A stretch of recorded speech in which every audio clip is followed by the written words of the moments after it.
روي أن أعرابيا أتى عمر بن الخطاب رضي الله عنه فقال: يا عمر الخير جزيت الجنة، أكس بنياتي وأمهن، وكلنا من الزمان جنة، أقسم بالله لتفعلن.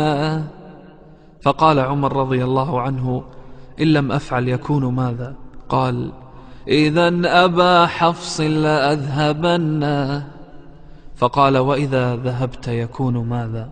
فقال: يكون عن حال لتسألن، يوم تكون الأعطيات هن، وموقف المسؤول بينهن، إما إلى نار وإما جنة.